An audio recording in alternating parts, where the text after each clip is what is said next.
Yeah, so I watched The Umbrella Academy a while ago, and well, actually today, and I have to say it was really, really good. Really, really good. Season 1 only, actually. I'm not really sure about watching the rest of the show, I'll get on that later. But for now, I wanted to talk about how I thought about Season 1. So, first of all, what I wanted to say, first off, is it's kind of like X and Harry Potter, if in the way it's kind of like a magical school where magical people, magical slash special people are allowed entrance, and shows the real damage that can happen if those places are real or taken in a more realistic sense, I'd say.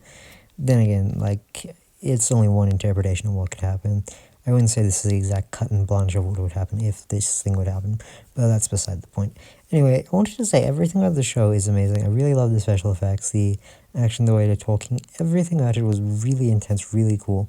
And the end of the world whole thing was really fun as well. Also, action, while it wasn't there the most, it was really fun whenever it did happen and was really intense. Tense. Yeah. Now on to the part I actually care the most about, the characters. I'm a major character slut. I think like there are a lot of ways to interact with the story, but I think for me personally, I find that interacting with the characters are my favorite way of interacting with the world. So I thought the most about the characters. So let's start with them. Vi was badass and had probably the most interesting story and was really fun as a character. Him being an old man in a child's body was really, really funny. Funny and like gave a lot of cool lines, and him being so bitter was cool. He was like, well, like I wouldn't say like the actual heart, like he was like the person who like the show. If the show wasn't there, it would be like 1,000 times worse. Like he's hands down one of like the best characters there.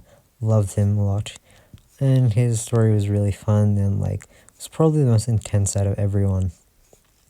Now on to like another character, but before I go on to this character, like I just found out literally in the process of writing this script that the character is a trans male. I didn't know that at first. The character in the show is Victor, but before like the transitional point, before like even the actor announced they're trans, like the character was Wanya. But like I'll be calling them like Victor and with male pronouns because like I want to be respectful and all that shit. So yeah, sorry if it's confusing, but like, and I don't know if it's a spoiler or not a lot, but like the character becomes Victor after season 1 because of trans. So yeah. Anyway, this is beside the point, and I wanted to talk about the character. Anyway, Victor's story is really tragic. It's so sad how he was basically forced into becoming like a bad guy, a baddie because like of all the abuse and neglect. Mainly just because like he was a bit more special in a different way that was more powerful and direct. It does also show how like how in a way even in a show about special people how if you're in like a different way it can like get badly damaged. Also, sorry, I needed to smack my lips a bit.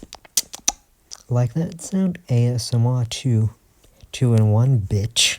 Anyway, it was really sad also how it did show in a way that like how cruelty can happen indirectly when like someone doesn't know what to do. Like Victor brought about a lot of the cruelty in the other characters in the show, and kind of brought about like how it does show that like even in like fairish or unfair scenario that like the bad stuff can happen still like that.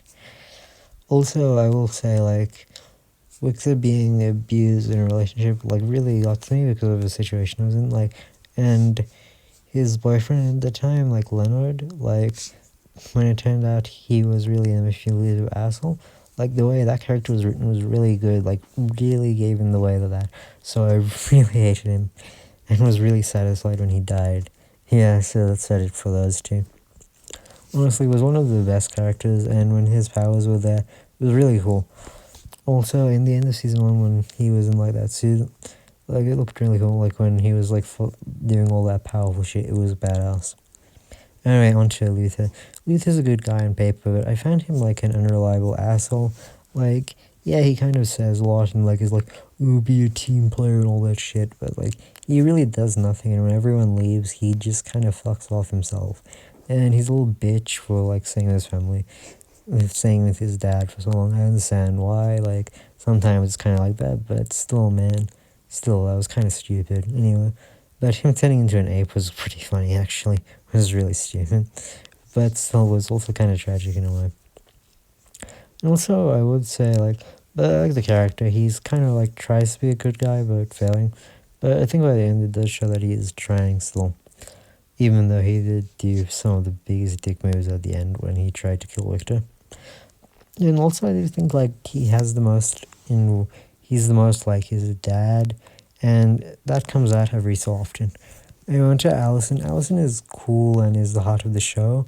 Show in the way that she's the sweetest, the most kind person, also the one who probably does show everyone the most amount of kindness, and also brings everyone together whenever she's there. But at the same time, when she uses her powers, it can be really scary when you think about it. Like having someone command you, like I hate a rumor. Like that's really scary. Like whatever she used that power for could really destroy the world. But it was really annoying how like they gave her this super cool power and then she never uses it once apart from this one time where she's about to use it and then get her fucking neck snapped. It was really, really annoying. Like it's kind of like leaving like I don't know candy on like the table and like just burning the table off before the candy is there, so then you can't do anything with it. It was pretty annoying, but she was cool and nice to see that she did help in her own way even in the ending. But still, whatever. Now on to Diego.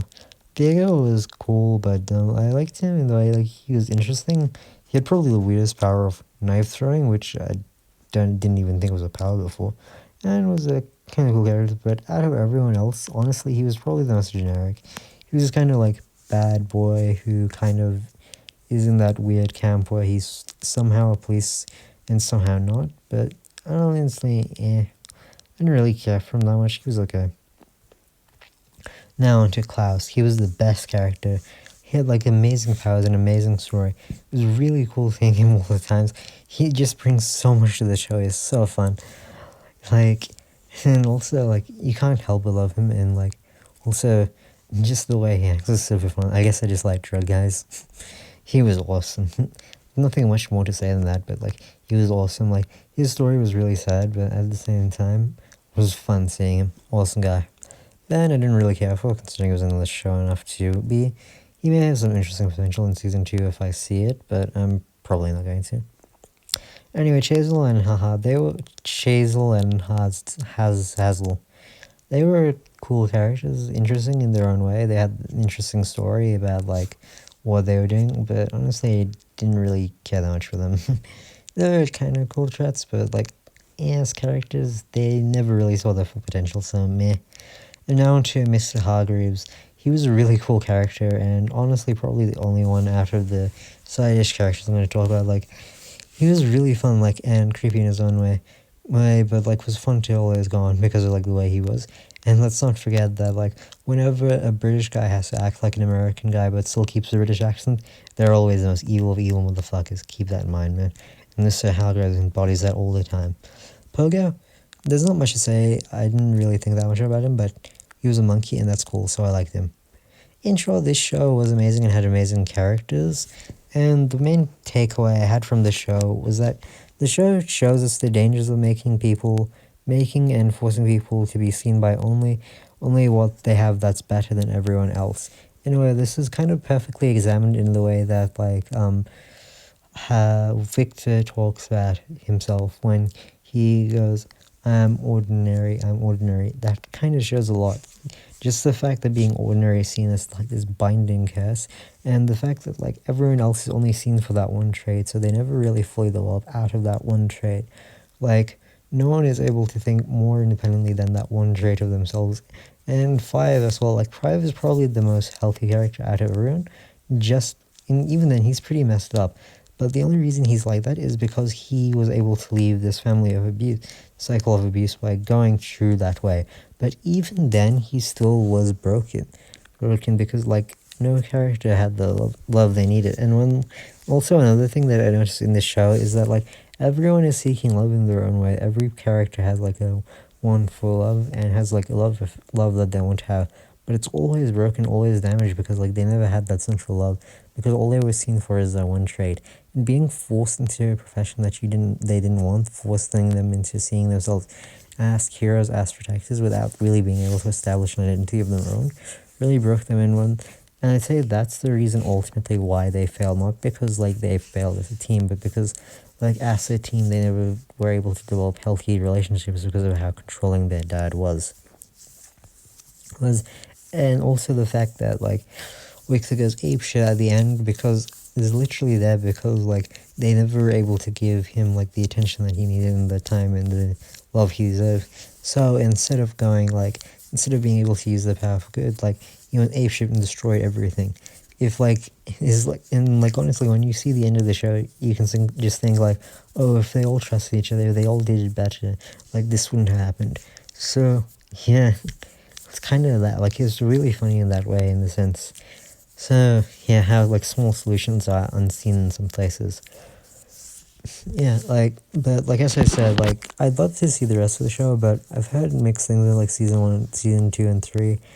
I don't think it really does like what happens at the ending like justice of season 1. And I know season 4 has like some bad shit in it. And considering how much I attach to the characters in the world and the story, seeing what apparently happens in season 1, 2, and 3, I'm not that interested in seeing the rest of the show. Like, it doesn't sound like that fun, and like, considering how good season 1 is, it's like, I don't really know if I want to see it. It's kind of like if Breaking Bad, like, had a nosedive off the season 1. Would you really want to see it? I don't think so, so I may not. We'll think about it later, though, so if I make a snapshot decision, like, I'll let you guys know and review the rest of the series then. And I do some more, like, just generic analysis of these. This is more just a splatterbrain review dash more me, like, splattering my thoughts onto the page. Thank you for watching, and thanks for seeing this. Honestly, it was kind of annoying when, like, I was seeing on YouTube, like, everyone was just reviewing, like, oh, this show's bad, oh, this show's bad, oh, this show's bad. Like, it's kind of annoying, like, seeing all that bullshit. Like, yeah, it's cool you think the show is bad, but, like, season 1 at least had some good points, and it would be really nice to see more analysis on at least season 1, if there, or at least the characters there, more than just, ew, season 4 is dog shit. I get that it's dog shit, but can we talk about, like, the good parts of the show, too? Instead of just going on to this stupid negative thing where everyone says the same dull points over and over and over again, instead of actively finding cool parts or actively finding something interesting in the show. That would be nice, and that's what I'm hoping to do with this video, and hopefully future videos if they come out. I probably won't talk about the show again, like, if I see season 4 and I think it's bad, because everyone else seems to have already said their piece on it, so I don't think another shot in the dark would really matter. So yeah, that's what I have to say. Thanks for watching.